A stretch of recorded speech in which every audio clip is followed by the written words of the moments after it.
السلام عليكم ورحمة الله تعالى وبركاته. إن الحمد لله نحمده ونستعينه ونستغفره ونؤمن به ونتوكل عليه ونعوذ بالله من شرور أنفسنا ومن سيئات أعمالنا. من يهده الله فلا مضل له ومن يضلله فلا هادي له. وأشهد أن لا إله إلا الله وحده لا شريك له وأشهد أن محمدا عبده ورسوله صلى الله تعالى عليه وعلى آله وصحبه أجمعين. أما بعد فإن أصدق الحديث كتاب الله وأحسن الهدي هدي محمد وخير الأمور عوازمها وشر الأمور محدثاتها وكل محدثة بدعة وكل بدعة ضلالة وكل ضلالة في النار. আল্লাহ সুবহানাহু ওয়া তাআলার মহান দরবারে লাখ শুকরিয়া জ্ঞাপন করছি, যিনি আমাদেরকে জুমার সালাতের পরে আবারও দারসুল আকাইদ আকীদা শিক্ষার জন্য বসার তৌফিক এনায়েত করেছেন। এজন্য বলি আলহামদুলিল্লাহ। আমরা কিতাবুল আকাইদ থেকে আলোচনা পেশ করছিলাম। হজের আগে একটা দার্স পেশ করা হয়েছিল, আজকে দ্বিতীয় দার্স, সৃষ্টির উদ্দেশ্য ও কর্তব্য। আল্লাহ সুবহানাহু ওয়া তাআলা মানুষকে দুনিয়ায় পাঠানোর সময় কি বলেছিলেন, এটা প্রশ্ন।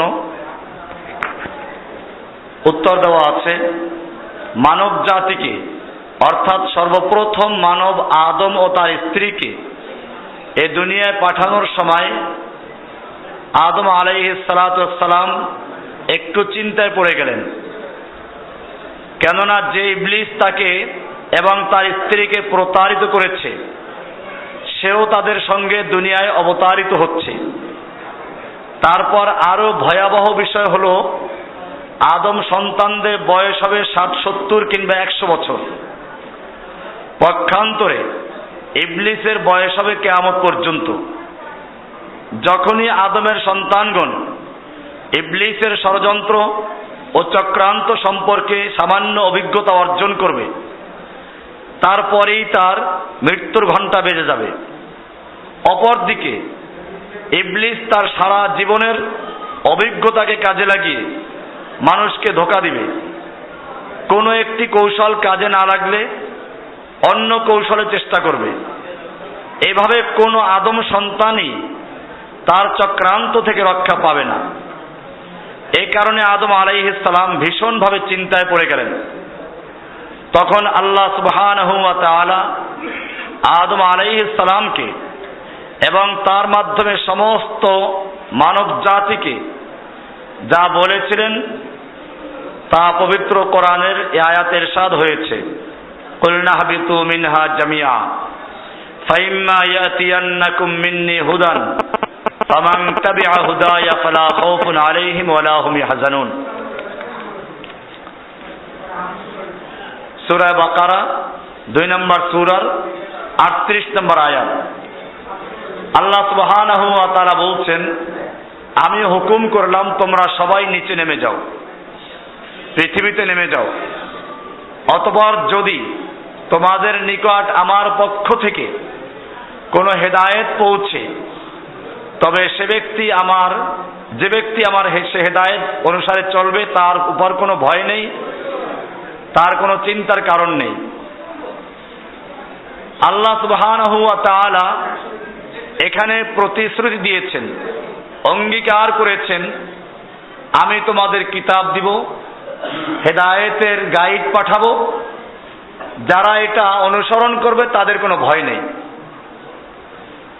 প্রশ্ন, আল্লাহ সুবহানাহু ওয়া তাআলা কি সেই প্রতিশ্রুত হেদায়েতনামা পাঠিয়েছেন? আল্লাহ যে বললেন আমি তোমাদের কাছে হেদায়েত পাঠাবো, এটা পাঠিয়েছেন কিনা? আমরা দেখি অবশ্যই আল্লাহ পাঠিয়েছেন। আর এই কারণে কোরআনের শুরুতে আল্লাহ তাআলা বলছেন যালিকাল কিতাবু লা রাইবা ফি, এটি ওই কিতাব। ওই কিতাব কোন কিতাব? যালিকার মুশারুন ইলাই, কিসের দিকে ইঙ্গিত করা হলো? যালিকাল কিতাব বলতে কি, কোন কিতাবকে ইঙ্গিত করা হয়েছে? তাফসীরে বিভিন্ন রকম বক্তব্য আছে। একটা বক্তব্য এটাও, আল্লাহ সুবহানাহু ওয়া তাআলা জানাচ্ছেন আমি তোমাদেরকে যে কিতাব দেওয়ার অঙ্গীকার করেছিলাম, যে কিতাব দেওয়ার জন্য প্রতিশ্রুতি দিয়েছিলাম, এ হলো সেই কিতাব। যালিকাল কিতাব, ওই কিতাব যার অঙ্গীকার আমি করেছিলাম। লা রাইবা ফীহি, এতে কোনো রাইব নেই, সন্দেহ নেই, সংশয় নেই, দ্বিধাদ্বন্দ্ব নেই। হুদাল লিল মুত্তাকিন, মুত্তাকিনদের জন্য এটা হেদায়েত, হেদায়েতকারী। মুত্তাকিনদের জন্য হেদায়েতকারী কি করে হলো? মুত্তাকিন তো মুত্তাকিন হয়েই গেছে, এর বা হেদায়েতের প্রয়োজন কি? এর অর্থ বিভিন্ন রকম হতে পারে। এক হচ্ছে এইখানে মুত্তাকিন বলতে যারা মুত্তাকিন হতে চায় তাদের জন্য হেদায়েত।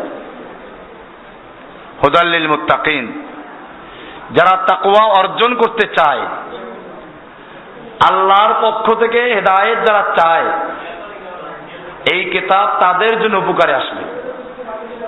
এতে বোঝা গেল হেদায়েতের উদ্দেশ্য ছাড়া যদি বারবার এই কিতাব পড়ে কোনো লাভ হবে না, সে হেদায়েত পাবে না। অনেক হিন্দু খ্রিস্টান এই কিতাব পড়েছে, গিরিশচন্দ্র সেন অনুবাদও করেছে, বাকি সর্বপ্রথম করেছে কিনা এটা নিয়ে দ্বিমত আছে, কিন্তু সে অনুবাদ করেছে। এরকম ভাবে মরিস বুকাইলি কোরআন গবেষণা করেছে। বহু হিন্দু পণ্ডিত কোরআন পড়ে, এই জন্য কি সে পরকালে নাজাত পাবে? বা তারা কি হেদায়েত পেয়েছে? পায় নাই। কেন? এই কিতাবে বলা আছে হুদাল লিল মুত্তাকিন, যারা তাকওয়া অর্জন করতে চাবে তাদের জন্য হেদায়েত। ওরা কোরআন পড়েছে ঠিকই, হেদায়েতের উদ্দেশ্য নয়, ওরা কোরআন পড়েছে গবেষণার উদ্দেশ্যে। বিশেষ করে যখন টুইন টাওয়ারে হামলা হলো, তখন নাকি আমেরিকাতে কোরআন গবেষণা এবং কোরআন বিক্রির হিড়িক পড়ে গেল। কেন তারা কোরআন পড়লো? তারা মনে করলো যে কোরআন পড়লে বোধহয় এমন কোনো বোম তৈরি করা যায় যা দিয়ে বড় বড় বিল্ডিং উড়িয়ে দেওয়া যায়। অথবা তারা মনে করেছে কোরআনে এমন কি আছে যেটা একজন মানুষকে তার জীবন দিতে উৎসাহিত করে, তার জীবনের মায়া, ত্যাগ, স্ত্রী সন্তানের মায়া, বাড়ি গাড়ির মহব্বত, ব্যবসা বাণিজ্যের মায়া, সব কিছু ত্যাগ করে একজন লোক কিভাবে জীবন দেয়, এই জীবন দেওয়ার জন্য উৎসাহিত করে যে কিতাবটা, তার নাম কি? এটা পড়া দরকার, যেমন কি আছে। ওরা এসব কারণে অথবা আরো অন্য কোনো কারণে কোরআন গবেষণা করেছে, যে কারণে কোরআন গবেষণা করা সত্ত্বেও তারা হেদায়েত পায়নি, যেহেতু তারা হেদায়েতের জন্য পড়েনি। আল্লাহ সুবহানাহু ওয়া তাআলা বলেছেন হুদাল লিল মুত্তাকিন। এবারে তৃতীয় প্রশ্ন, যে আল্লাহ সুবহানাহু ওয়া তাআলা আমাদেরকে কি এমনি এমনি সৃষ্টি করেছেন, না কোনো উদ্দেশ্য নিয়ে সৃষ্টি করেছেন? না, আল্লাহ আমাদেরকে এমনি সৃষ্টি করেন নাই, আমাদের একটা উদ্দেশ্য নিয়ে সৃষ্টি করেছেন। অযথা কাজ আল্লাহ করেন না। উদ্দেশ্যবিহীন কাজ করে কে জানেন? পাগল। একটা পাগলকে জিজ্ঞেস করুন তুমি কোথায় যাচ্ছ, সে বলবে জানি না। কেন যাচ্ছ তাও জানি না। অর্থাৎ তার কাজের কোনো লক্ষ্য নেই, কোনো উদ্দেশ্য নেই, আল্লাহ রব্বুল আলামিন সেজন্য সূরা মুমিনুনের 23 নম্বর সূরার 115 নম্বর আয়াতে বলছেন, আফা হাসিবতুম আন্নামা খলাকনাকুম আবাসা ওয়া আন্নাকুম ইলাইনা লা তুরজাউন, তোমরা কি মনে করেছো আমি তোমাদেরকে অনর্থক সৃষ্টি করেছি? অনর্থক সৃষ্টি করেছি মনে করেছো? আর তোমরা আমার দিকে প্রত্যাবর্তিত হবে না, আমার কাছে ফিরে আসবেন, এটা মনে করেছো? তাহলে এখানে পরিষ্কার হয়ে গেল আল্লাহ তাআলা আমাদেরকে উদ্দেশ্যবিহীন সৃষ্টি করেননি। এবারে আল্লাহর উদ্দেশ্যটা কি? তাহলে সেই উদ্দেশ্যটা কি? আল্লাহ সুবহানাহু ওয়া তাআলা কোরআনে বলেছেন সূরা জারিয়াত 51 নম্বর সূরার 56 নম্বর আয়াতে, ওয়ামা খলাকতুল জিন্না ওয়াল ইনসা ইল্লা লিয়াবুদুন, আমি মানব জাতিকে এবং জিন জাতিকে সৃষ্টি করেছি শুধুমাত্র আমার ইবাদত করতে। লিয়াবুদুন, এই লিয়াবুদুন এর ব্যাখ্যায় মুফাসসিরিনে কেরামগণ বলেছেন আই লিওয়াহিদুন, আমার একত্বকে প্রতিষ্ঠা করার জন্য,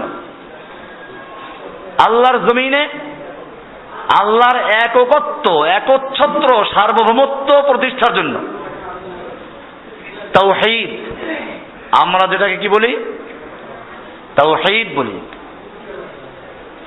লিয়াবুদুন আই লিওয়াহিদুন, সুতরাং তাওহীদকে মেনে নিয়ে জীবনের সকল ক্ষেত্রে এককভাবে শুধু আল্লাহ সুবহানাহু ওয়া তাআলার ইবাদত করার জন্যই আল্লাহ মানব জাতিকে এবং জিন জাতিকে সৃষ্টি করেছেন।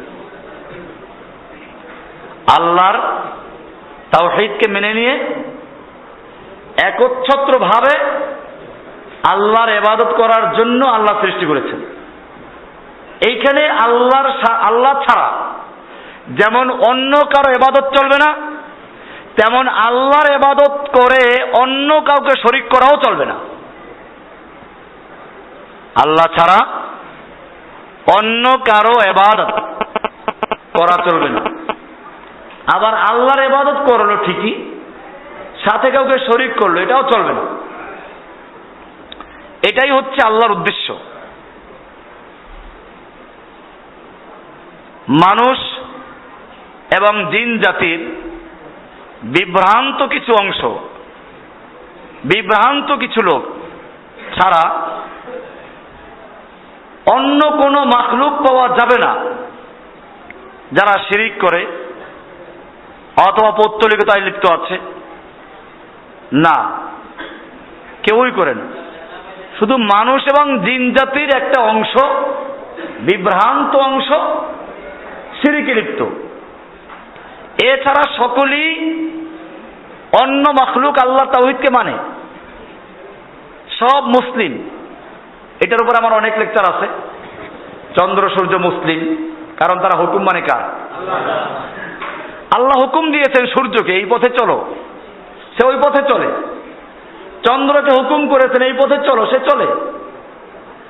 আল্লাহ বলছেন ওয়ালাহু আসলামা মান ফিস সামাওয়াতি ওয়া মান ফিল আরদি, ওয়ালাহু আসলামা, আল্লাহর কাছে আত্মসমর্পণ করে মুসলিম হয়েছে মান ফিস সামাওয়াতি ওয়া মান ফিল আরদ, আসমানে এবং জমিনে যা কিছু আছে সব কিছু।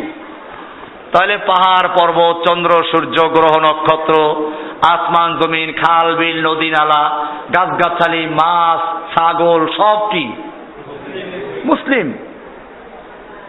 আল্লাহ বলছেন এরা আল্লাহর তাসবিহ করে, পীরের জপ করে না। তুসাব্বিহু লাহুস সামাওয়াতুস সাবউ ওয়াল আরদু ওয়া মান ফিহিন্না, সাত আসমানে এবং জমিনে যা কিছু আছে, স্বয়ং সাত আসমান এবং জমিন, আমান ফিহিন্না, এবং এতে যা কিছু আছে সব কিছু তুসাব্বিহু লাহু, ওই এক আল্লাহর তাসবিহ করে। কার তাসবিহ করে? আল্লাহ তাসবিহ করে।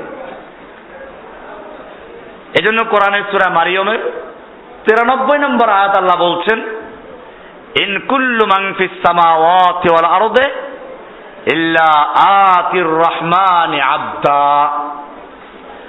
আকাশমণ্ডলী ও পৃথিবীতে এমন কেউ নেই যে রহমানের কাছে, দয়াময় আল্লাহর নিকট বান্দা রূপে উপস্থিত হবে না। সকলেই আল্লাহর দাস হয়ে, বান্দা হয়ে সকলকে আল্লাহর সামনে উপস্থিত হতে হবে। এজন্য জন্মগতভাবে প্রতিটি মানুষ তাওহীদবাদী। জন্মগতভাবে প্রতিটি মানুষ তাওহীদবাদী। প্রত্যেকের হৃদয়ের গভীরে আল্লাহর পরিচয় এবং ভালোবাসা আছে।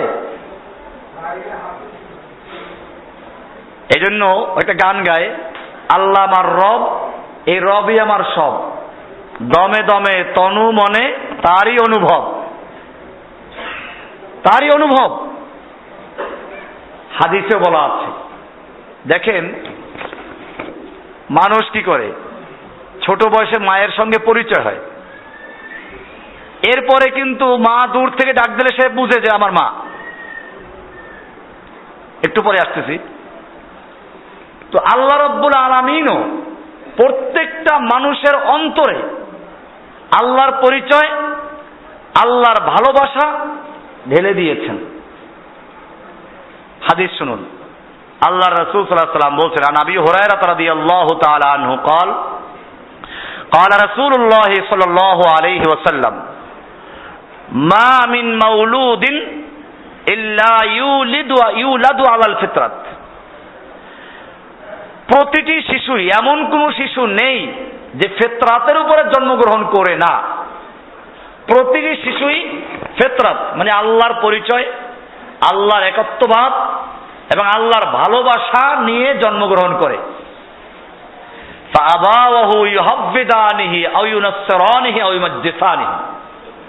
অতঃপর তার মা বাপ, আবাওয়া পিতামাতাকে বলা হয়, আবুন মানে বাপ, আর আবাওয়ান বলতে মা বাপ একসাথে বোঝায়, দুই বাপ মানে মা বাপ।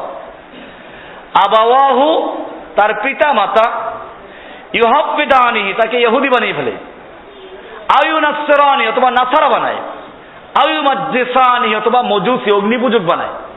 এটা মা বাপ বানায়, পরিবেশ বানায়, বন্ধু বান্ধব বানায়। কিন্তু আল্লাহ তাআলা সৃষ্টি করেছেন কিসের উপরে? প্রত্যেকটা শিশুকে তাওহীদের উপর সৃষ্টি করেন। আল্লাহর রাসূল সাল্লাল্লাহু আলাইহি ওয়াসাল্লাম উদাহরণ দিচ্ছেন, কামা তুনতাজুল বাহিমাতু বাহিমাতান জামা। যেমন একটা পশুর একটা শিশু জন্ম হয়, এই শিশুটার হাত পাও সব ঠিক থাকে। আল্লাহ রাসূল প্রশ্ন করছেন, হাল তুহিসুনা ফিহা মিন জাদা। তুমি কি এই শিশু শাবকের, পশু শাবকের, গরুর বাচ্চা, ছাগলের বাচ্চা, উটের বাচ্চা, দুম্বার বাচ্চা, ভেড়ার বাচ্চা, বাঘের বাচ্চা, কুমিরের বাচ্চা, ছাগলের বাচ্চা, হরিণের বাচ্চা, তুমি কি কারো কান কাটা আর নাক কাটা পেয়েছো? সুম্মা ইয়াকুলু, আল্লাহ রাসূল সাল্লাল্লাহু আলাইহি ওয়াসাল্লাম বলেন, এরকম মানুষেরা এগুলো করে, কোনটার কান কেটে ফেলে, নাক ছিদ্র করে, এগুলো মানুষে করে। ঠিক এরকম ভাবে আল্লাহ রাব্বুল আলামিনও প্রতিটি শিশুকে আল্লাহর একত্ববাদ, আল্লাহর পরিচয় এবং আল্লাহর ভালোবাসা দিয়ে সৃষ্টি করেন।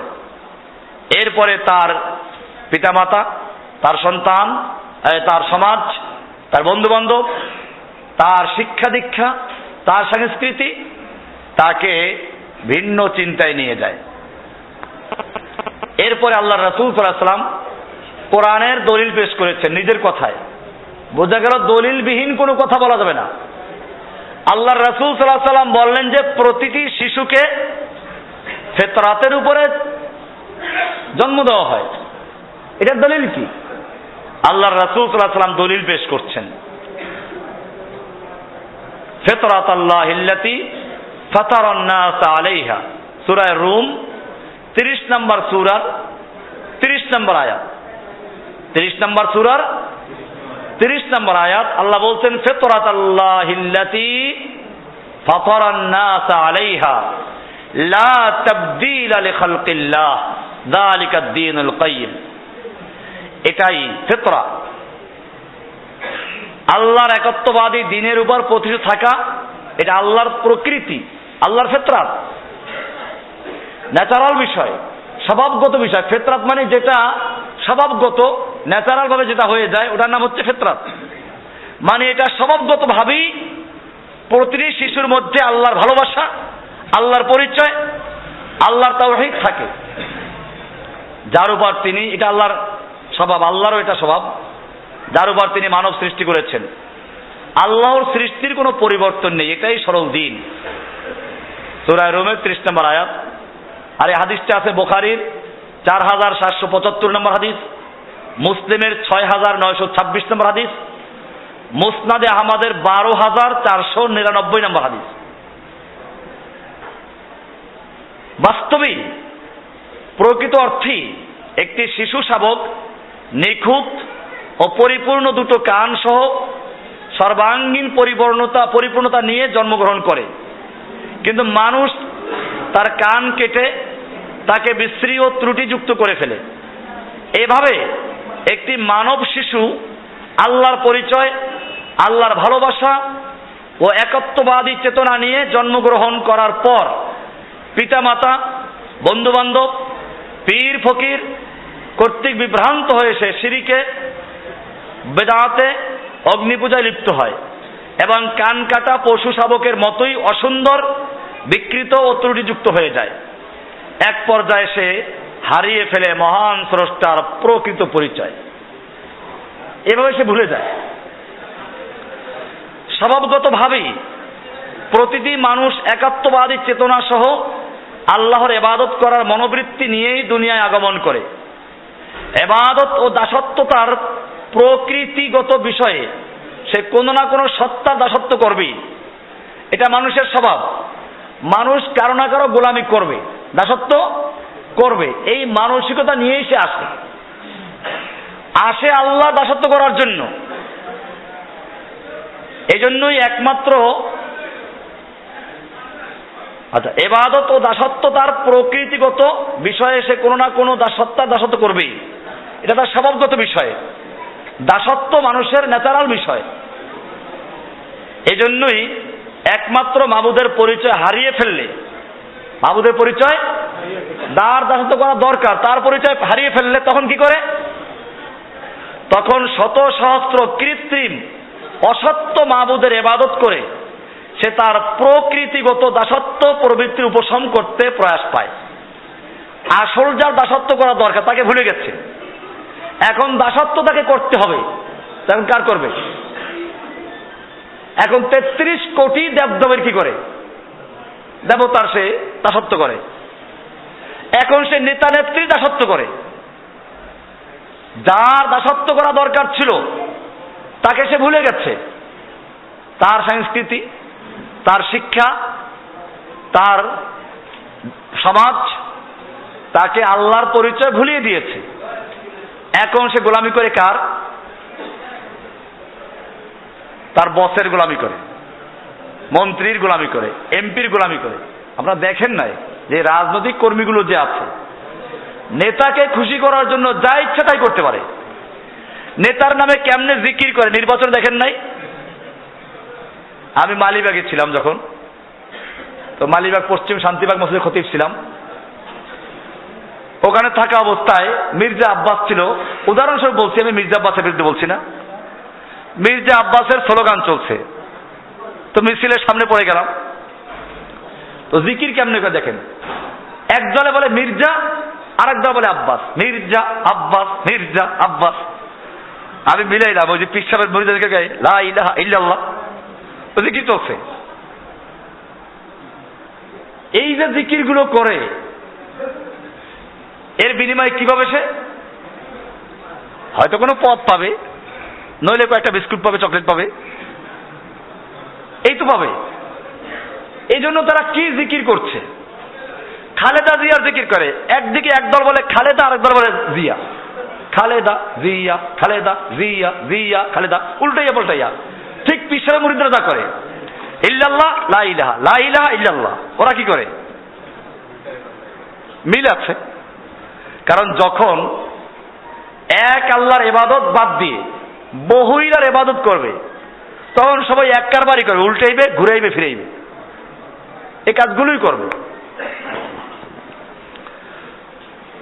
দুইটাই আছে বিএনপির, এই জন্য কেউ নাখোশ হবে না, কারণ আমি আওয়ামী লীগের মিছিলে কোনো শুনিও নাই, কারণ ওরা আমাদের ধারে কাছে আসেই নাই। এরা আসছে সেই জন্য, কাজে কাছের লোকেরা, আমাদের পক্ষেই বললাম, যাদের অ্যালার্জি আছে বিএনপির উপরে। আমার কাছে দুই নেত্রী সমান, পায়খানার এপিটো ওপিটো দুই পক্ষে না পাক, ঠিক আছে? দুইজনই গণতন্ত্রী, দুইজনই একই কারবার করেন। কাজে এখানে কারো কোনো পক্ষে বিপক্ষে নেই, যেহেতু আমি ওনাদেরটা শুনছি সেজন্য বললাম। কাজে এটাকে আবার কালারিং করার কোনো সুযোগ নেই। ও তাই নাকি? এখানে আসলে মিলাইতে পারে না, কারণ একদিকে হাসিনা বললে বলা দরকার অজিত মিয়া, কিন্তু অজিত মিয়ার সঙ্গে হাসিনার সম্পর্ক তো ভালো ছিল না, এই জন্য আওয়ামী লীগের লোকেরা ভুলে অজিত মিয়ার নাম লয় না। ব্যাপারটা বুঝেন নাই? তো কি করবে? হাসিনা মুজিব বলে বাপের নাম বলা লাগে, কিন্তু বিয়ের পর তো বাপের নাম থাকে না। এক প্যাচে পড়ে গেছে, এরা হয়তো স্লোগান মিলাইতে পারে নাই। যাই হোক, হয়তো কোনো মিলাই ফেলছে কিনা জানি না।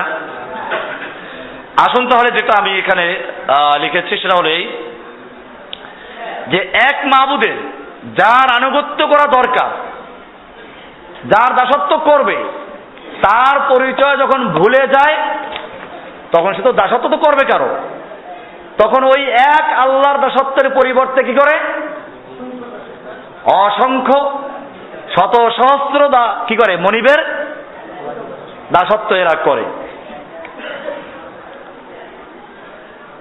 এজন্য সে নিজেই তার নিজের মাবুদ বানিয়ে নেয়। এরা নিজেরা বানায়, ভোট দিয়ে, স্লোগান দিয়ে, মিছিল করে, তারপর কি করে?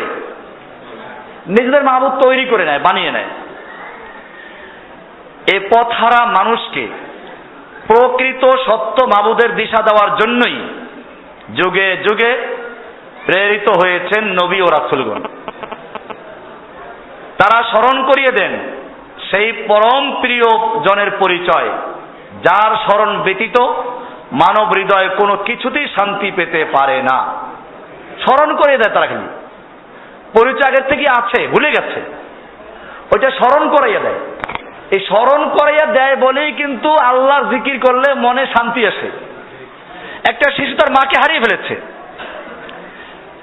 ছোটবেলায় দুধ পান করেছে, দুধ পান করা অবস্থায় হারিয়ে গেছে, সে তার মাকে চিনে না। এখন কেউ ধরে এনে তার মায়ের কোলে দিল, সে শান্তি পাবে কিনা? আল্লাহ তাআলা এটাই বলছেন, আল্লাযীনা আমানু ওয়া তাতমাইন্নু কুলুবুহুম বিযিকরিল্লাহ, আলা বিযিকরিল্লাহি তাতমাইন্নুল কুলুব। যারা ঈমান আনে এবং আল্লাহকে স্মরণ করে, যাদের অন্তর প্রশান্ত হয়, তারাই মুমিন। আগে থেকে আসছে। আল্লাহ বলছেন, জেনে রাখো, আলা বিযিকরিল্লাহি তাতমাইন্নুল কুলুব। আল্লাহর স্মরণ, আল্লাহর জিকির দ্বারাই অন্তরসমূহ প্রশান্তি লাভ করে, প্রশান্ত হয়। কেন প্রশান্ত হয়? আসল যার দাস আমরা, তার পরিচয় পাওয়া গেছে, এই কারণে প্রশান্তি আসে। জিকির শব্দটা, স্মরণ, জিকির অর্থ স্মরণ করা, জিকির অর্থ আলোচনা করা। এটা তখনই ব্যবহার করা হয় যখন পূর্ব পরিচিত অর্থে ব্যবহার করা হয়। স্মরণ করে দেয় কাকে? পূর্বে যদি পরিচয় না থাকে তার স্মরণ করানো বলবে? স্মরণ করানো জিকির, জিকির মানে স্মরণ। যদি পূর্বে পরিচয় থাকে কিন্তু ভুলে গেছে, ওইটাকে স্মরণ করাইয়া দেওয়ার নাম কি?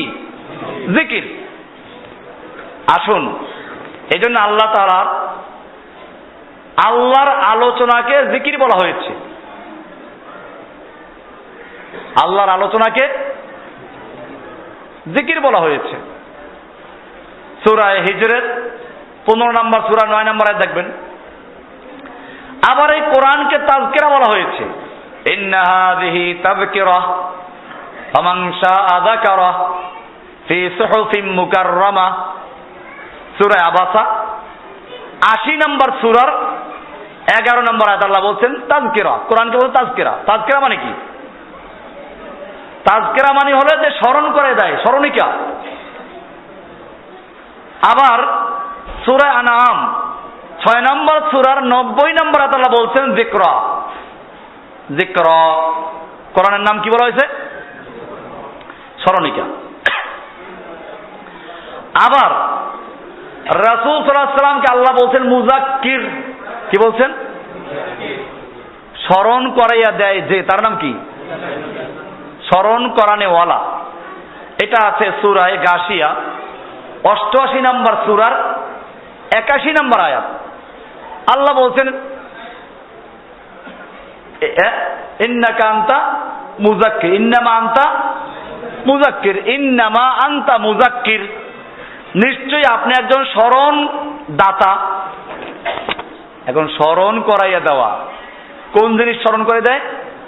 কোনটা? যেটা ভুলে গেছে। পূর্বে যেটা জানা ছিল মানুষ ভুলে গেছে, ওইটাকে স্মরণ করাইয়া দিলে তার নাম কি?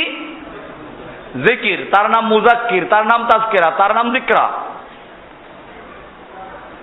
পৃথিবী, পাহাড়, পর্বত, সুন্দর উদ্ভিদ জগৎ, এসব কিছু কি কোরআনে যিকরা বা স্মরণিকা বলা হয়েছে?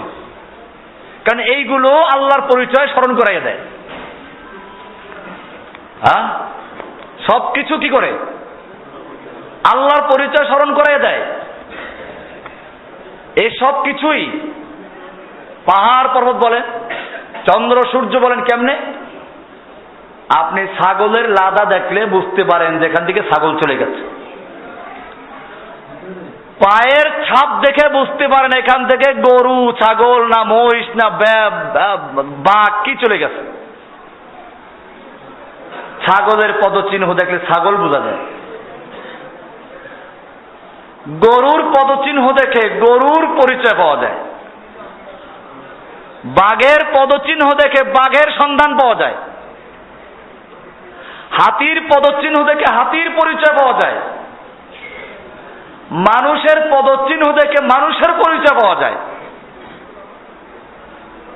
এই 7 আসমান তারকা দ্বারা সুসজ্জিত, এই জমিন তুফান দ্বারা সজ্জিত, এই পৃথিবী গাছগাছালি আর ঘাস দ্বারা সাজানো। এইটা কি? এইটা কি কোনো একজন মহান কারিগর, মহান স্রষ্টার পরিচয় বহন করে না? এই জন্য যেহেতু পরিচয় করাইয়া দেয়, এই কারণে সবগুলোকে বলা হয়েছে কি? জিকির, মুযাক্কির, তাজকিরা। কারণ এই সবগুলো একটা স্রষ্টার পরিচয় করাই দেয়, যে আগের থেকে পরিচিত। এই সবই হৃদয়ের কাছে পূর্ব পরিচিত। দয়াময় স্রষ্টা আল্লাহ সুবহানাহু ওয়া তাআলাকে স্মরণ করিয়ে দেয়। আল্লাহর সৃষ্ট মহাবিশ্ব এবং বিশ্বের অতি ক্ষুদ্র কণিকা থেকে শুরু করে সুবিশাল গ্যালাক্সি পর্যন্ত সবই এক স্রষ্টা ও শিল্পীর অস্তিত্বের সাক্ষ্য ও সুস্পষ্ট প্রমাণ বহন করে। কে সেই স্রষ্টা? তার নাম কি? কি বা তার পরিচয়? তিনি কি একক সত্তা? এসব তো আর আকাশ মাটি ও সৃষ্টি তো আমাদেরকে জানাতে পারবে না। আমাদেরকে বুঝি আমরা স্রষ্টা একজন আছে, কিন্তু তার বিস্তারিত পরিচয় এই পাহাড় পর্বত দিতে পারবে না। সমুদ্রের কাছে দাঁড়িয়ে আপনি জিজ্ঞেস করেন তুফানকে, তুই যে এত আওয়াজ করছিস, বল আমার রবের পরিচয় কি? বলতে পারবে? সে এতটুকু বলবে, হ্যাঁ আমার পরিচালক একজন আছে। এজন্য দেখেন কি সুন্দর কথা আল্লাহর রাসূল সাল্লাল্লাহু আলাইহি ওয়াসাল্লাম বলেছেন। হাদিসটা বুখারীর 6497, সহিহ মুসলিমের 384 নম্বর হাদিস। আন হুযায়ফা রাদিয়াল্লাহু তাআলা আনহু قال হাদাসানা রাসূলুল্লাহ সাল্লাল্লাহু আলাইহি ওয়াসাল্লাম। হুযায়ফা রাদিয়াল্লাহু তাআলা আনহু বলেন, আমাদেরকে আল্লাহর রাসূল সাল্লাল্লাহু আলাইহি ওয়াসাল্লাম হাদিস শুনিয়েছেন, আমাদেরকে বলেছেন। মাঝখানে বড় হাদিস, আমি ছোট্ট একটা অংশ বলছি, এখানে ওই অংশটাই লেখা আছে। ইন্নাল আমানাতা নাযালাত ফি জাযরে কুলুবির রিজাল। নিশ্চয় আমানত মানে আল্লাহর তাওহীদ, আল্লাহর পরিচয়, আল্লাহর প্রতি ঈমান, এটা মানুষের অন্তরের মণিকোঠায় নাজিল হয়েছে। কোথায়? জাযরে কুলুবির রিজাল। মানুষের অন্তরের একেবারে গভীরে, গহীনে, মণিকুঠায় আমানত নাজিল হয়েছে। সেই আমানতটা কি? রবের পরিচয়, রবের একত্বতা, সেটা বললাম এতক্ষণ, পরিচয়টা এখানে আছে। এরপরে সুম্মা আলিমু মিনাল কোরআন, পরিচয়টা আছে এখানে। সেই পরিচয় সে পেয়েছে গাছের কাছ থেকে, পরিচয়টা পেয়েছে মাছের কাছ থেকে, পরিচয় পেয়েছে সাগরের কাছ থেকে, পরিচয় পেয়েছে জঙ্গল পাহাড় পর্বত থেকে। কিন্তু এই পরিচয়ের পরে সেই স্রষ্টার নাম কি, সেই স্রষ্টার পরিচয় কি, সেই স্রষ্টার গুণাবলী কি, এইগুলো তো আর এখান থেকে জানা যাবে না। আল্লাহ রাসূল সাল্লাল্লাহু আলাইহি ওয়াসাল্লাম বলেছেন সুম্মা আলিমু মিনাল কোরআন, অতঃপর তারা এগুলো শিখেছে কোত্থেকে? কোরআন থেকে। এই কোরআন এই জন্য নাযিল করা হয়েছে, আল্লাহর পরিচয়, আল্লাহর সিফাত, আল্লাহর বিধান, আল্লাহর তাওহীদ, এই সবগুলো কোরআন থেকে মানুষ এবার শিখে নিয়েছে। সুম্মা আলিমু মিনাস সুন্নাহ, অতঃপর শিখেছে কোত্থেকে? আল্লাহর রাসূলের সুন্নাহ থেকে। কি সুন্দর হাদিস! কোরআন থেকে জেনেছে বিধান, দলিল। এবারে এই দলিলের নকশা দরকার। নকশাটা কোথায়? রাসূলের সুন্নাহ। কারণ কোরআন বলেছে সালাত কায়েম করো, সালাত কিভাবে কায়েম করতে হবে এই নকশা পাওয়া যাবে কোথায়? সুন্নাহয়। আল্লাহর রাসূল সাল্লাল্লাহু আলাইহি ওয়াসাল্লাম বলেছেন সাল্লু কামা রাআইতুমুনি উসাল্লি, তোমরা সালাত আদায় করো ঠিক সেভাবে যেভাবে আমাকে সালাত আদায় করতে দেখতে পাচ্ছ। হজের সময় আল্লাহর রাসূল বলেছেন কি? খুযু আন্নী মানাসিকাকুম, খুযু আন্নী মানাসিকাকুম, তোমরা আমার থেকে তোমাদের হজের আহকাম বিধানগুলো আমার থেকে গ্রহণ করো, আমার থেকে গ্রহণ করো। সুম্মা আলিমু মিনাস সুন্নাহ, কোত্থেকে শিখবে? সুন্নাহ থেকে শিখতে হবে। এই জন্য কেউ যদি বলে আমি সুন্নাহ মানি না, হাদিস মানি না, কোরআন মানি, সেও গোমরাহ। বাংলাদেশে আছে, কিছু আছে ডাইরেক্ট নিজেরা আহলে কোরআন পরিচয় দেয়, কিছু আছে খবরে ওয়াহিদ শরীয়তের হুজ্জত না, এইসব চালাকি করে। কোন ডাক্তার যেন বাংলাদেশে বের হয়েছে একজন, এরকম চালাকি সে করে। অনেক শিক্ষিত যুবকেরা সেখানেও যায়। আমি আপনাদেরকে সাবধান করছি, এই লোকগুলো থেকে সাবধান থাকবেন। কোরআনের ভাষা আরবিতে জানা নাই, এই জন্য এদের সুন্দর চটকদার আর চমৎকার কিছু কথা শুনে আপনারা বিভ্রান্ত হবেন না। একটা ডাক্তার, সে ডাক্তারই জানে, ডাক্তার জাকির নায়েক, না বাংলাদেশের কথা বলছি। জাকির নায়েক অবশ্য অনেক পড়াশোনা করে তার বক্তব্য রাখে, তারটা শোনা যায়। তারপরও সতর্কতা অবলম্বন করতে হবে, কারণ আরবি ভাষার প্যাচগ্রোথ তার ভালো করে জানা নাই। সে আরবি তো অত বড় পণ্ডিত না, এখনো ঠিক মতো কোরআন শুদ্ধভাবে পড়তে পারে না, তার কোরআন পড়া ভুল আছে। আমি তাকে ছোট করছি না, আলহামদুলিল্লাহ সে অনেক বড় কাজ করেন, তাকে ভালোবাসি, তাকে সমর্থন করি। সেই কোরআন সুন্নাহ মোতাবেক যতটুকু বলে অতটুকু সমর্থন করি। এটা আমি সবের বেলায়, জাকির নায়েকের বেলায় বলেন, আর একজনের বেলায় বলেন, কোরআন এবং সুন্নাহ মোতাবেক যেই কথা বলবে সে যত ছোট হোক না কেন আমি তাকে সমর্থন করি, অতটুকু যতটুকু সে কোরআন সুন্নাহ মোতাবেক বলে। আর কোরআন সুন্নাহ বিহীন যদি কথা বলে, সে যত বড় ব্যক্তি বলুক না কেন, তাও আমি মানি না। কারণ আমাকে আল্লাহ নির্দেশ করেছেন কোরআন সুন্নাহ দ্বারা যাচাই করতে। সূরা নিসার 59 নম্বরে বলা আছে, ফাইন তানাযাতুম ফি শাইইন ফারুদ্দু ইলাল্লাহি ওয়ার রাসূল, যদি কোনো বিষয়ে তোমাদের মধ্যে বিবাদ থাকে, মতনৈক্য দেখা দেয়, বিরোধ দেখা দেয়, ওটা আল্লাহ এবং তার রাসূলের কাছে ফেরত দাও।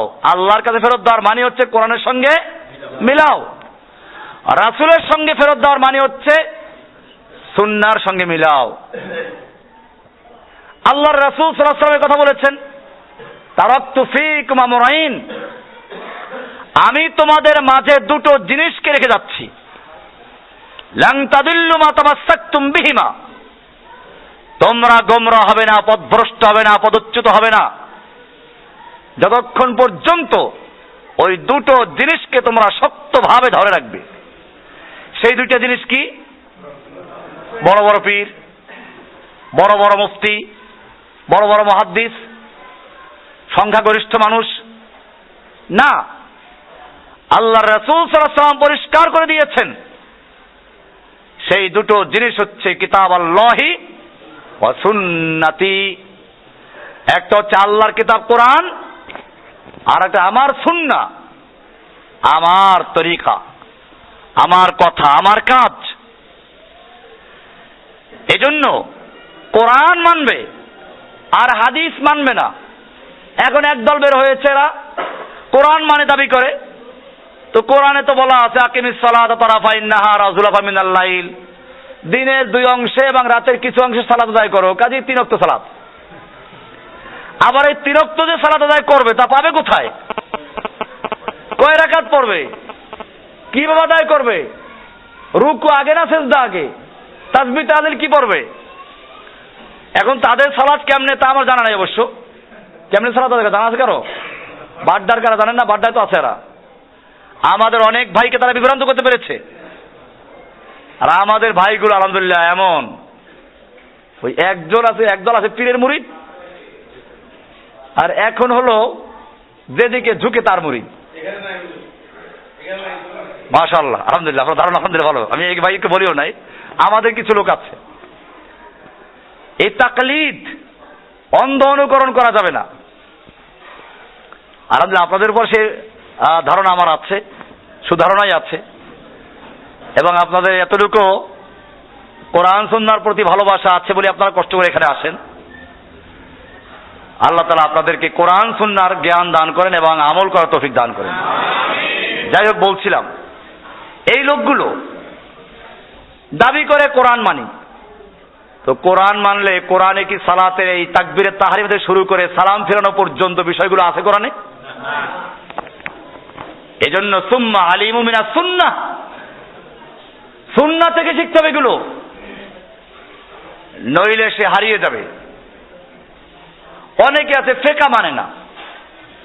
দেখেন, এই জন্য আমি বলি যে আমি বড় ঝামেলার মধ্যে আছি। ফিকহ মানে না। আরে ফিকহ না মানলে তুমি কোরআন সুন্নাহর মতো রাষ্ট্র কায়েম মতো চালাইবে কেমনে? ফিকহ লাগবে না? সাহাবায়ে কেরাম মাসলা মাসাল জিজ্ঞেস করতে সাহাবীদের কাছে যান নাই? তো সাহাবীদের যুগেই তো ফিকহর দরকার ছিল। তুমি এটা বলতে পারো যে কোরআন সুন্নাহর আলোকে যে ফিকহ সেটা আমি মানি। কোরআন সুন্নাহ বাদ দিয়ে বা কোরআন সুন্নাহর উসুল বাদ দিয়ে মন গড়া যদি কেউ কোনো মাসলা মাসাইল বলে ফিকহ তৈরি করে, এটা আমি মানি না, এটা বলতে পারো। তুমি ডাইরেক্ট বলতে ফিকহ মানি না, এটা আরেক গুমরাহি। কারণ ফিকহ মানে কি? আপনি সালাতের মাসাইল, উজুর মাসাইল, গোসলের মাসাইল, এরকম ব্যাংকের মাসাইল, ব্যবসা বাণিজ্যের মাসাইল, বেচা কেনার মাসাইল, এই মাসাইলগুলো তো ফিকহ। এই মাসাইলগুলোর নাম কি? এই যে মাসলা মাসাইল কোরআন হাদিস থেকে যে বের করা হয়েছে, এইগুলোর নাম কি? ফিকহ। কোরআনে বলা আছে ফালাউলা নাফারা মিন কুল্লি ফিরকাতিন মিনহুম ফালাউলা নাফারা মিন কুল্লি ফিরকাতিন মিনহুম তায়ফাতুন লিয়াতাফাক্কাহু ফিদ্দীন, লিয়াতাফাক্কাহু ফিদ্দীন, তাফাক্কুহ ফিদ্দীন, ফিকহ অর্জন করবে। তো ফিকহ না মানলে কেমনে আপনি? তো কোরআনে তো এখানে ফিকহ অর্জন করতে বলা হয়েছে। ফিকহ অর্জন না করলে আপনি আমিরুল মুমিনিন হলেন, আপনি দেশ চালাবেন কেমনে? আপনার বিচার ব্যবস্থা কেমনে চলবে? ওই কোরআন দিয়ে, হাদিস দিয়ে। ওই কোরআন এবং হাদিস থেকে যে মাসাইল গুলো বের করা হয় ওইটার নামই কি? ফিকহ কোনো জঙ্গলের আজীব কোনো পশুর নাম না। এই জন্য কথাবার্তা বলতে আপনারা বুঝে শুনে বলবেন। এমন কথা আপনারা বলবেন না যে কথা বললে নিজের বিপদ আসে। আপনি বলতে পারেন যে কোরআন সুন্নাহর দলিল ছাড়া, কোরআন সুন্নাহর আলোকে বের করা হয়েছে সেই সব ফিকহ ছাড়া মন গড়া কোনো ফিকহ আমরা মানে ঠিক আছে ওকে। এই হাদিসটা খুবই গুরুত্বপূর্ণ।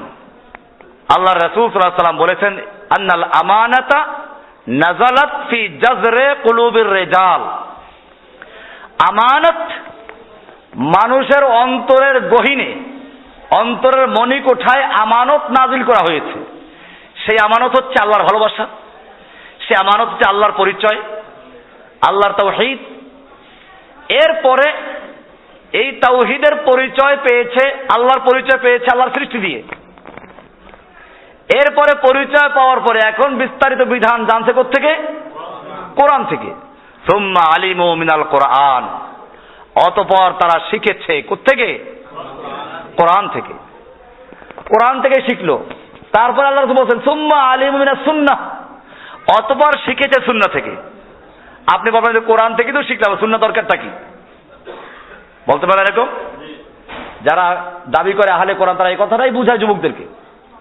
কোরআনে আল্লাহ তাআলা বলেছেন ফাসসালনা কুল্লা শাইইন তাফসীলা, আমি আমার কিতাবুল আকায়েদে আহলে কোরআনদের সম্পর্কে আলোচনা করেছি। আপনারা পড়বেন, পড়াশোনা করেন, বিভ্রান্ত হেন না।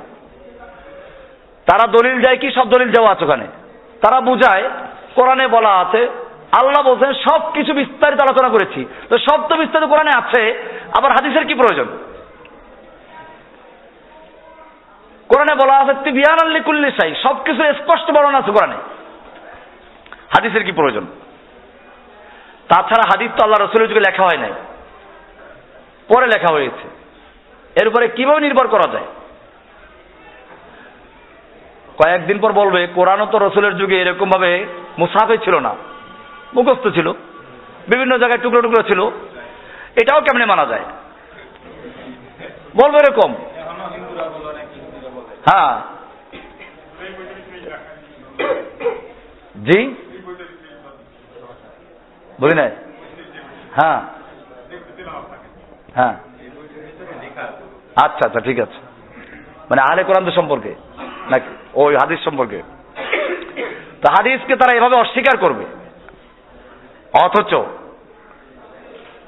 কোরআনে বারবার বলা হয়েছে কুল ইন কুনতুম তুহিব্বুনাল্লাহা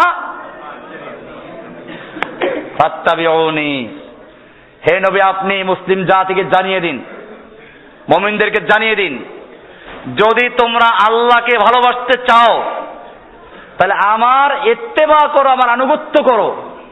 কি করতে বলা হয়েছে? কেন রাসূল আনুগত্য করবো? কেন? আমি কোরআন থেকে শিখবো, আমি কোরআন থেকে, কোরআনে বিস্তারিত আছে, রাসূলের কেন আনুগত্য করব? কোরআন কি বলেছে? মজার বিষয় এটা, ফাত্তাবিউনি, আমার ইত্তেবা করো। ইত্তেবা কাকে বলে? অনুসরণ নয়? আরে আপনারা তো এই কথা বলবেন না, আপনি ব্যাখ্যা দিয়েছে আগে। তাবিউন বলা হয় পায়ের নিশানা, পদচিহ্ন অনুসরণ করে চলা, এটার নাম কি? কারো পায়ের চিহ্নের উপরে পা রেখে চলার নাম হচ্ছে ইত্তেবা। কয় না অনেকের পদাঙ্ক অনুসরণ করছি, এই পদাঙ্ক মানে ওইটা আর কি। এখান থেকে গরুর বাছুরকে বলা হয় তাবিউন। কি বলা হয়? কেন? পুরুষ বাচ্চা হইলে বলা হয় তাবিউন, আর স্ত্রী বাচ্চা হইলে বলা হয় তাবিআতুন। গরুর বাছুরকে, গরুর বাছুর আরবি কি? গরুর বাচ্চা আরবি হচ্ছে তাবিউন, তাবিআতুন। পুরুষ হলে তাবিউন, স্ত্রী হলে তাবিআতুন। কেন বলা হয়? গরুর বাছুর তার মাকে অনুসরণ করে, মা যেদিকে যায় ওদিকে যায়, ভালো দিকে যাচ্ছে না মন্দ দিকে যাচ্ছে, আপনার কলই ক্ষেত খাওয়ার জন্য যাচ্ছে না ধান ক্ষেত খাচ্ছে, এটা ওই বাছুর দেখার বিষয় না। বুঝুক আর না বুঝুক তার মার সঙ্গে চলে, এই জন্য ওটাকে বলা হয় কি? আল্লাহ তাআলা বলতেন ফাত্তাবিউনি, আপনি বলে দিন আমার ইত্তেবা করো, আমার পদাঙ্ক অনুসরণ করো, আমার নকশে কদমে চলো, আমি যা করি তাই করো। এখানে কেন এটা বলা হলো? এই আল্লাহর রাসূল সাল্লাল্লাহু আলাইহি ওয়াসাল্লাম যা করেছেন, যা বলেছেন, সেইগুলোই সংকলিত হয়েছে হাদিস আকারে। কি আকারে? কাজে এখন যদি কোনো ব্যক্তি কোরআন মানার দাবি করে হাদিসকে অস্বীকার করে, সে কোরআনও মানে না, সে কোরআনও মানে না। এটা পরিষ্কার বিষয়, সে কোরআনও মানে না। মূলত সে নাস্তিক। মুসলিমদেরকে নাস্তিক বানাবার জন্য যুগে যুগে কুফফাররা ইসলামের লেবাস পরেছে, এই লোকগুলো সেই লেবাস পরে তারপরে ধোঁকা দিচ্ছে।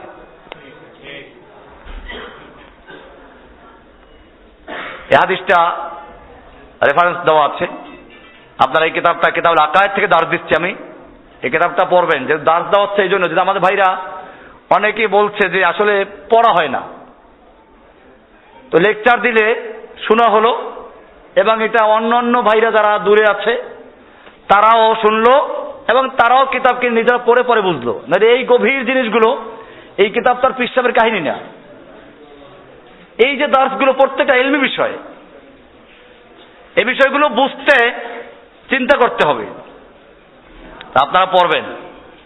বস্তুত আল্লাহর সাথে সৃষ্টিগত, স্বভাবগত, হৃদয়গত এই পূর্ব পরিচয়টি না থাকলে, এই পূর্ব পরিচয়টি আগে পরিচয় আছে, আছে বলেই কোরআন আমরা গ্রহণ করছি। না থাকলে কোরআন সুন্নাহ ও সৃষ্টিকুল কোনো কিছু দিয়েই সেই মহান শিল্পী রাব্বুল আলামিনের একক সত্তার সুনিপুণ পরিচয় পাওয়া যেত না। আগের থেকে আছে গভীরে, এখন এগুলো দিয়ে চিনতে পারলাম। ইমাম ইবনে তাইমিয়া রাহমাতুল্লাহ আলাইহি বলেন, যে চিরন্তন সত্যটি মানুষ দলিল প্রমাণ দিয়ে জানতে চায়, তার সম্পর্কে হৃদয়ে পূর্ব অনুভূতি ও পরিচয় থাকার ফলেই সে তাকে অথবা তার কিছু অবস্থা জানতে দলিলের অন্বেষণ করে। কিছু পরিচয় আছে বলে কি চায়? দলিল চায়, জানতে চায়। আমাদের অন্তরে আছে বলে আল্লাহ সম্পর্কে আমরা জানতে চাচ্ছি, কিন্তু হৃদয়ে যাকে পূর্ব থেকে অনুভব করতে পারে না, তাকে জানার স্পৃহা কিছুতেই তার মধ্যে সৃষ্টি হয় না। কিতাবুত তাওহীদ ইমাম ইবনে তাইমিয়া, ওর ভিতরে এটা আছে। মহান স্রষ্টা ও সুনিপুণ শিল্পী আল্লাহর সাথে মানব হৃদয়ের এই গভীর পরিচিতি মহাকালের অতীত কোন ক্ষণে তাদের থেকে নেওয়া তার রুবুবিয়তের সাক্ষ্য ও স্বীকৃতি কোরআন সুন্নাহ ও সৃষ্টি জগতের অকাট্য দলিল দ্বারা তার পরিচয়, একত্ববাদ ও ভালোবাসার স্মৃতিচারণ সবই এ দুর্লভ পরস্পরায় শক্তভাবে গাথা। এই যে আল্লাহ তাআলা প্রথমে অঙ্গীকার নিয়েছেন, এরপর দুনিয়ায় পাঠালেন, সৃষ্টির মাধ্যমে আমরা আল্লাহকে চিনলাম, এরপরে কোরআন থেকে জানলাম অথবা হাদিস থেকে জানলাম, এই সবগুলো তসবিহ জানার মতো জড়ানো, একটার সঙ্গে সম্পর্ক আছে। সম্পর্ক না থাকলে আমরা আল্লাহর পরিচয় খুঁজে পেতাম না, কোরআনও ভালো লাগতো না, হাদিস ভালো লাগতো না। মায়ের কোলে থেকে শিশু যখন তার মাকে ভালোভাবে চিনে নেয়, তখন আড়ালের থেকে মা তার শিশুকে ডাকলে পূর্ব পরিচয়ের ফলে অনায়াসেই শিশু বুঝে নেয় এই যে তার মা। মায়ের কোলে থাকে শিশু, দূরে তাকে আড়ালে বসাই রাখেন, মা দূরে থেকে ডাক দিল, দেখে নাই তাকে, শিশু বুঝতে পারে কিনা তার মায়ের ডাকেটা? কেমনে বুঝে? পূর্ব পরিচয়ের ফলে। পূর্ব পরিচয়টি না থাকলে শিশুটি কিছুতেই বুঝতো না এই আওয়াজ তার মায়ের। প্রতিটি মানবের হৃদয় মূলে ব্যাখ্যা বিশ্লেষণের অতীত এমনই এক পরিচয়, প্রীতি ও একত্বের তুলনাহীন বন্ধন রয়েছে তার দয়াময় স্রষ্টার সাথে, যে প্রকৃতগতভাবে হৃদয় আর কাউকে ভালোবাসে না। মুমিনরা সবচেয়ে ভালোবাসে বেশি কাকে? কম্পাসের কাঁটার মতোই সে সর্বদা একমুখী থাকে। মুমিনরা সবসময় মুখে কোন দিকে? আপনাকে যত শিরক আর বিদআত আছে, এখন কি শিরকে ঢুকবেন আপনি? হ্যাঁ, এটাই, যেহেতু আপনার হৃদয়ে সেই আল্লাহর পরিচয় আছে, তাওহীদের পরিচয় আছে, যে কারণে আপনাকে যেদিকে ঘুরানো হোক, কম্পাসের কাঁটার মতো আপনি ঘুরে কোন দিকে যাবেন? আল্লাহর দিকেই যাবেন। সূরা রাদের 28তম আয়াতের অলৌকিক শব্দ বিন্যাস দ্বারা বোঝা যায় যে মানবত্বাকে, যে আয়াতটাকে বললাম, আল্লাহ বলছেন আলা বিযিকরিল্লাহি তাতমাইন্নুল কুলুব, আল্লাহ আকবার। এখানে কয়টা শব্দ দেখেন, প্রত্যেকটা শব্দ বিশ্লেষণ করার বিষয় আছে। আল্লাহ ব্যতীত আর যেদিকে নেওয়া হোক না কেন সে সেখানে থেকে দিক পরিবর্তন করবেই, এটা ওই আয়াতের অর্থ। আলা বিযিক্রিল্লাহি, জিকির মানে কি? স্মরণ। কার স্মরণ? আলা বিযিক্রিল্লাহি। তারপরে কি বলা হয়েছে? তাতমাইন্নু। তাতমাইন্নু মানে কি? স্থির হয়ে যায়, প্রশান্ত হয়। আল কুলুব, কে? কুলুব খুব ভালো করে বোঝেন। কলব অর্থ কি?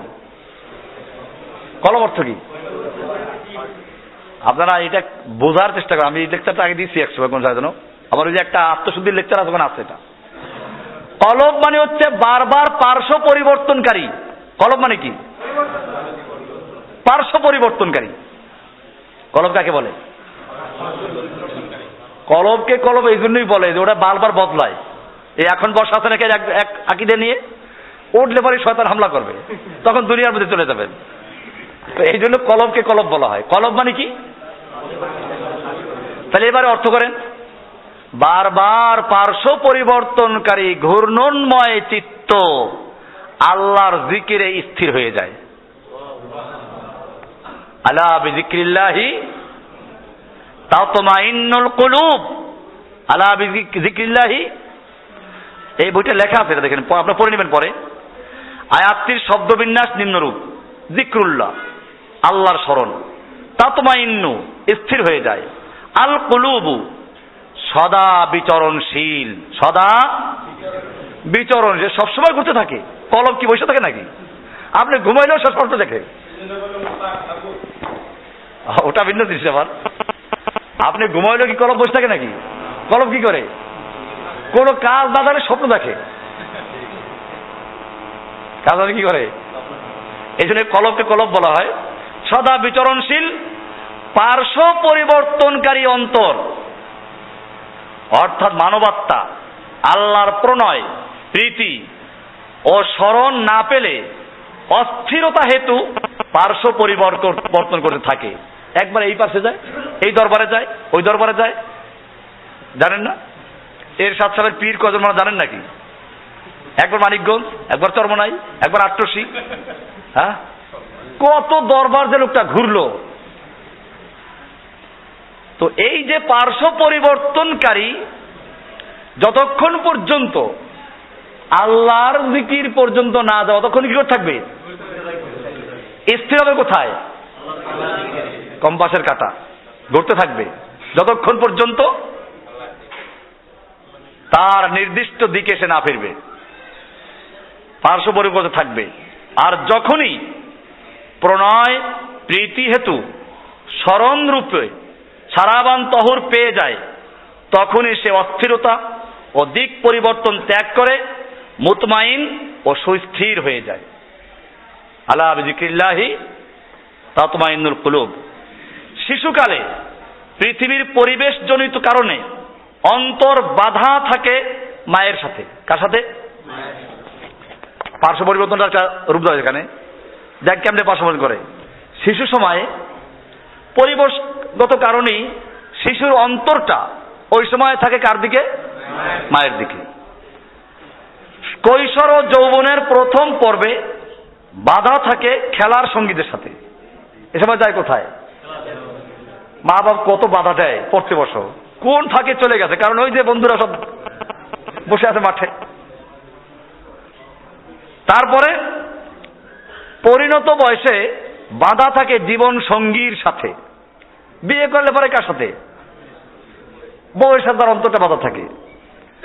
এরপরে পৌরকালে বাধা থাকে সন্তান সন্ততিদের সাথে। যখন সন্তান হয়ে গেল, পূর্ণ মানে বয়স্ক হয়ে গেল, এরপরে বৃদ্ধ বয়সে বাধা থাকে নাতি নাতনিদের সাথে। পার্শ্ব পরিবর্তন হচ্ছে একের পর এক। এভাবেই এক সময়ের প্রীতিভাজনকে ত্যাগ করে আর এক প্রীতিভাজনের দিকে দিক পরিবর্তন করতে থাকে, ঠিক কিনা? তারপর আসে জীবনের অন্তিম সায়ান্ন বা একাকী শয্যার পরে থাকার পর্ব। এখন আর কেউ নাই, নাতিরাও গেছে, বউ গেছে, ছেলে পেয়ে উড়াল দিয়ে চলে গেছে বড় হইয়া, সংসার নিয়ে ব্যস্ত। এখন কি, নয়ন ভরিয়া আছে আখি জল, মুছাবার কেহ নাই, হৃদয় ভরিয়া কথার কাকলি, শোনাবার কেহ নাই।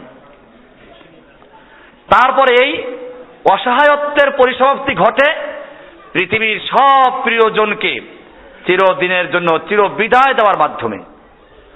তখন কেহই আর জীবনের সঙ্গী হয়ে সাথে যায় না।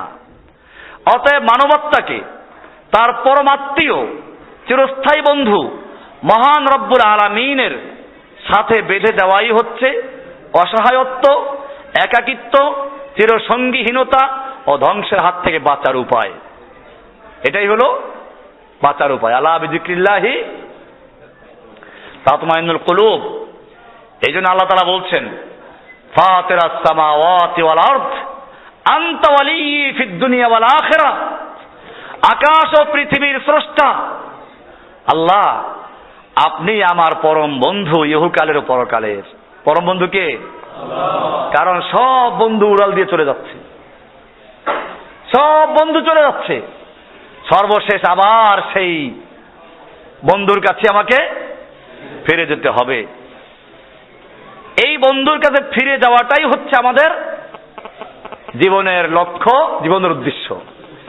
আজকে আলোচ্য বিষয় কি ছিল মনে আসছে নাকি? কি? সৃষ্টির লক্ষ্য, উদ্দেশ্য, এটা আলোচনা হলো। আল্লাহ সুবহানাহু ওয়া তাআলা আমাদের সকলকে বিষয়গুলোকে বুঝার এবং আমল করার তৌফিক দান করুন। আমিন। ওয়া সাল্লাল্লাহু তাআলা আলা নবিয়িনা মুহাম্মদ ওয়া আলিহি ওয়া সাহবিহি আজমাইন।